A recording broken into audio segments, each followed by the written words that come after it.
Hello అందరికీ welcome back to my channel లాస్రీ diaries.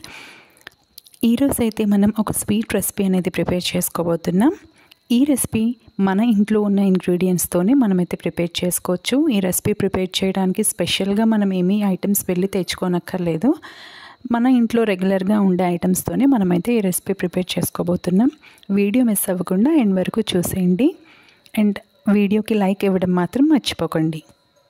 So ముందుగా ఈ ఐటెం ప్రిపేర్ చేసుకోవడానికి మనకి గోధుమ పిండి, రవ్వ అండ్ పంచదార ఈ మూడు అయితే మెయిన్ ఇంగ్రీడియంట్స్ అనమాట. ఈ 3 ఐటమ్స్ కూడా మనం ఈక్వల్ పార్ట్స్లో తీసుకోవాలి. గోధుమ పిండి ఇక్కడ మనం 1 kg తీసుకున్నాం, రవ్వ 1 kg అండ్ షుగర్ 1 kg. ఈ 3 కూడా ఈక్వల్గా తీసుకోవాలన్నమాట. ముందుగా ఒక పెద్ద బౌల్ తీసుకొని అందులో గోధుమ పిండి, రవ్వ అండ్ కొద్దిగా సాల్ట్ ఈ మూడు కూడా వేసి బాగా కలిసేటట్టు మిక్స్ చేసుకోవాలి. ఈ మూడు కూడా బాగా కలిసిన తర్వాత కొద్దిగా ఆయిల్ హీట్ చేసుకొని అందులో వేయాలన్నమాట. ఆయిల్ హీట్ చేసి కలిపాక మళ్ళీ దానికి తగినంత వాటర్ యాడ్ చేసుకుంటూ ఇలా మిక్స్ చేసుకోవాలి. మనకి పిండి అనేది కొంచెం హార్డ్గానే ఉండాలి.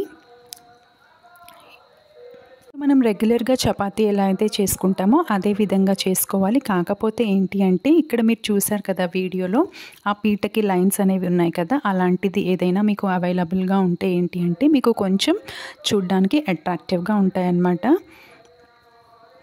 ఇక్కడ మేము తీసుకున్న సైజ్ కాకుండా మీకు ఏ సైజ్ కావాలనుకుంటే whether it is small are medium, మీరు ఏ సైజ్ అయితే ప్రిఫర్ చేయాలనుకుంటున్నారో ఆ సైజులో చేసుకోవచ్చు. అలా ఆ పీట మీద 2 sides కాకుండా 1 side అనమాట ఇలా ప్రెస్ చేసుకున్న తర్వాత ఇలా చేత్తోనే మనం వాటిని చుట్టేయచ్చు అనమాట. ఒకవేళ అది గట్టిగా ఉండి ఆరిపోయినట్టు మీకు అనిపిస్తే కొద్దిగా తడి పెట్టి అలా మీరు స్టిక్ చేసిన తర్వాత డీప్ ఫ్రైకి సరిపడా ఆయిల్ అయితే వేసుకోవాలి. ఆయిల్ హీట్ ఎక్కాక అందులో మనం ఫస్ట్ అన్నీ ప్రిపేర్ చేసి పక్కన పెట్టుకుంటాం కదా, అవి ఫ్రై చేసేసుకోవాలి. నెక్స్ట్ పాకం కోసం మనం షుగర్ అయితే పెట్టేసుకున్నాం. ఈ పాకం వచ్చేసి మనకి లేత పాకం కాకుండా కొంచెం ముదురు పాకం తీసుకోవాలన్నమాట.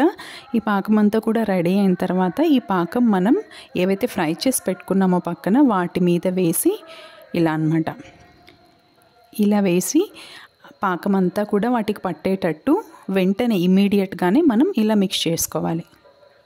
మిక్స్ చేసుకున్న తర్వాత ఫైనల్ టెక్స్చర్ అయితే ఇలా వస్తుంది మీకు ఈ రెసిపీది. సో ఈ రెసిపీ ఆంధ్ర ఫేమస్ రెసిపీ, మీరు కూడా ట్రై చేసేయండి.